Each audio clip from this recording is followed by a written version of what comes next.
एक ऐसे लॉकडाउन में जब दुनिया भर में, बरतानिया में, अमेरिका में, पूरे यूरोप में हर जगह लॉकडाउन का तरीकेकार इख्तियार किया गया। इंडिया है जो सामने मिसाल मौजूद है, सख्त तरीन लॉकडाउन के बाद ही उन्होंने इस पे काबू पाया, इस वबा पे। सिंध की मैं सॉरी आपने एक कोलाज में एक चीज दिखाई थी कि वो रेबीज की बात कर रहे हैं कि कुत्ता काटने से। अब उन साहब को ये कोई बता दे कि कुत्ता काटने की जो वैक्सीन है वो इंडिया से आती है। सिंध ने तो पैसे दिए हुए वफाक को कि हमें वो रेबीज की दवाई लाके दे, विफाक ने अभी तक लाके नहीं दी। ये भी कोई पीटीआई सिंध वालों को बता दे। एवं ही रेबीज वाली और कुत्ता वैक्सीन के ऊपर इतनी बड़े इशू बना लेते हैं। फैक्ट्स तो जरा देख लिया करें, पता नहीं खैर इनको क्या मसले हैं। चले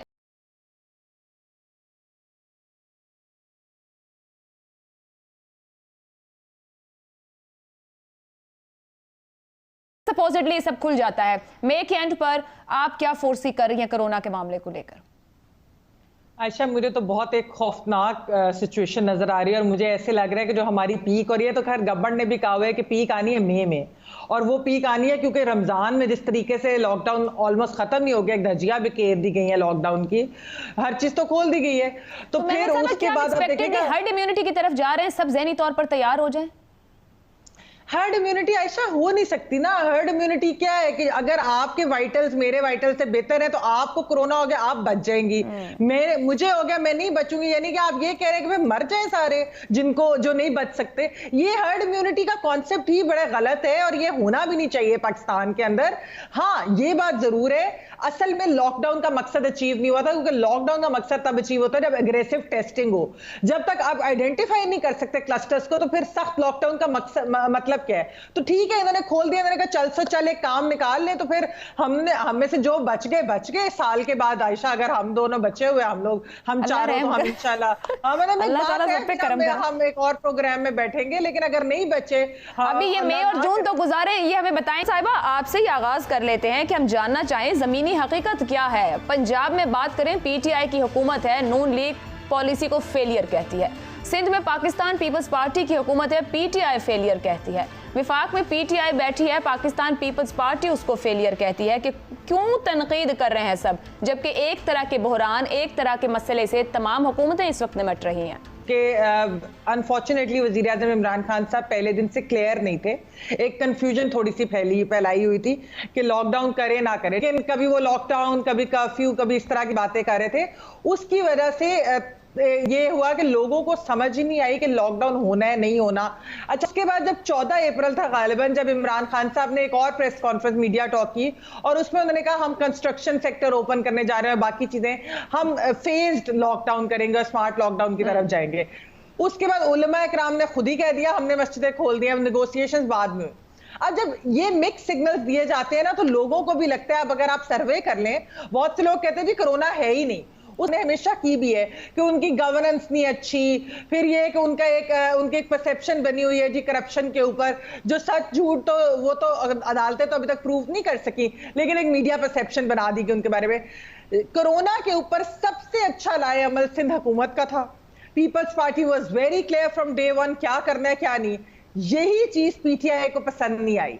जब उन्होंने पीपल्स पार्टी की तारीफ देखी मीडिया के ऊपर, उन्होंने कहा है ये क्या हो गया, हम लग रहे हैं कि जैसे हम कंफ्यूज है, पीपल्स पार्टी बड़ी विजनरी है। उस चीज के ऊपर पीटीआई सिंध ने उनको क्रिटिसाइज। अच्छा, आप पीटीआई सिंध की मैं सॉरी आपने एक कोलाज में एक चीज दिखाई थी कि वो रेबीज की बात कर रहे हैं कि कुत्ता काटने से। अब उन साहब को ये कोई बता दे कि कुत्ता काटने की जो वैक्सीन है वो इंडिया से आती है। सिंध ने तो पैसे दिए हुए वफाक को कि हमें वो रेबीज की दवाई लाके दे, विफाक ने अभी तक लाके नहीं दी। ये भी कोई पीटीआई सिंध वालों को बता दे। एवं ही रेबीज वाली और कुत्ता वैक्सीन के ऊपर इतनी बड़े इशू बना लेते हैं। फैक्ट्स तो जरा देख लिया करें, पता नहीं खैर इनको क्या मसले हैं। चले इस बात को आगे बढ़ाते हैं।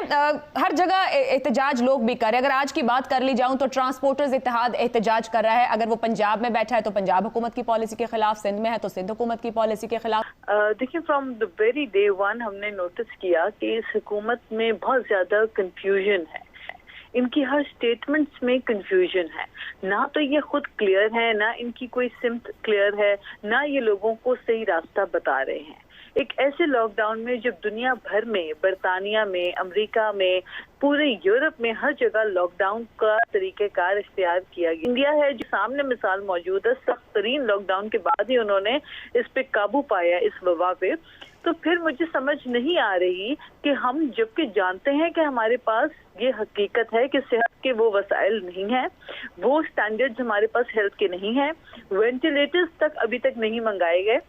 वो तो इंडिया है जो अमेरिका से वेंटिलेटर्स अरेंज करके मंगवा रहा है और दूसरे ममालिक से वेंटिलेटर्स अरेंज कर रहा है।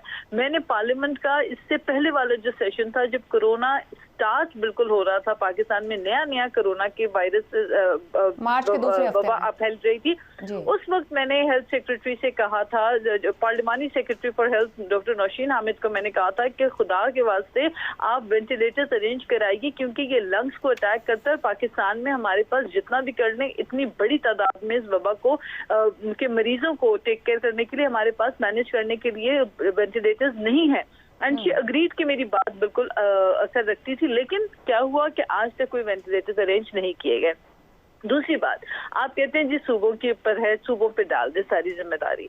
मुझे ये बताइए कि जब मुल्क के वजीर आजम ये कहें कि लॉकडाउन नहीं होना चाहिए, तो फिर उसके बाद पंजाब में लॉकडाउन हो जाता है।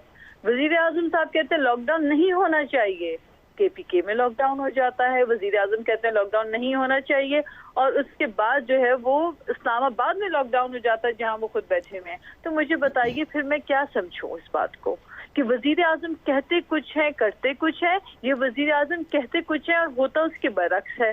और अगर ऐसा है तो फिर ये तो बहुत बड़ा सवालिया निशान है। क्या आप हर्ड इम्यूनिटी की तरफ लेके जा रहे हैं लोगों को, ये जानते हुए कि अस्पतालों में डॉक्टर्स बार बार पैरामेडिक एसोसिएशन आपको गुजारिश कर रही है कि खुदारा ये बर्डन ना डाले। मगर नाज बलोच साहिबा, जब विफाक ये कहता है कि हम मईशत को नहीं संभाल सकते, हम लोगों को मजीद भूख नहीं, मुझे ये समझ नहीं आ रहा है कि ऐसे वक्त में जब खुद KPK में जहां इनकी अपनी हुकूमत है, वहां पे डॉक्टर्स कह रहे हैं कि हमारे फ्रंट लाइनर्स के पास तो PPEs नहीं है, आपके पास प्रोटेक्टिव इक्विपमेंट्स नहीं है, वो शॉपिंग बैग से अपने आप को प्रोटेक्ट कर रहे हैं, तो वो डॉक्टर्स क्या इंसान नहीं है क्या? बलोच साहिबा, फिर सिंध हुकूमत की पॉलिसी क्या रहेगी? फ्लाइट ऑपरेशंस खुल रहा है, ट्रांसपोर्ट खुल रही है, हो सकता है अगले 2 दिन में रेल को लेकर फैसला हो जाए। मुझे बताइए ये और अभी तो आज आपकी PTI की मकामी क़यादत ने आपकी हुकूमत को कहा है कि आप लोग फिगर्स को बढ़ा चढ़ा कर पेश कर रहे हैं वहां पर। नहीं, मुझे आप ये बताइए कि एयरलाइंस वफाकी हुकूमत खोल रही है, रेलवे वफाकी हुकूमत खोल रही है, तो सूबा क्या कर सकता है? पाकिस्तान के पास क्या, मुझे बताइए, सिंध हुकूमत के पास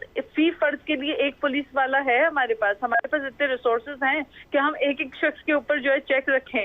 ये जिम्मेदारी बहुत बड़ी जिम्मेदारी है। आप हमने चले हम जानबूझ के कर रहे हैं, फिर अमेरिका क्यों कर रहा है, फिर बरतानिया बोरिस जॉनसन ने क्यों लगा के रखा है, हालांकि वो भी बड़ा कंफ्यूज इस वक्त चल रहा है, लेकिन फिर भी उधर लॉकडाउन सख्त किस्म का UK में लगा हुआ है, फिर हॉलैंड में क्यों लॉकडाउन लगा हुआ है, फिर इटली में, फ्रांस में क्यों लॉकडाउन लगा हुआ है, फिर मुख्तलिफ ममालिक में क्यों लॉकडाउन लगा हुआ है, फिर मिडिल ईस्ट में चले जाए जा सकते। आप सिंपल अनाउंस कर लें कि भी आप हर्ड इम्यूनिटी की बात करें, जिसको कोरोना होता है हो जाए, जिसने मरना है वो मर जाएगा, और जो बच जाएंगे मैं आपकी अगर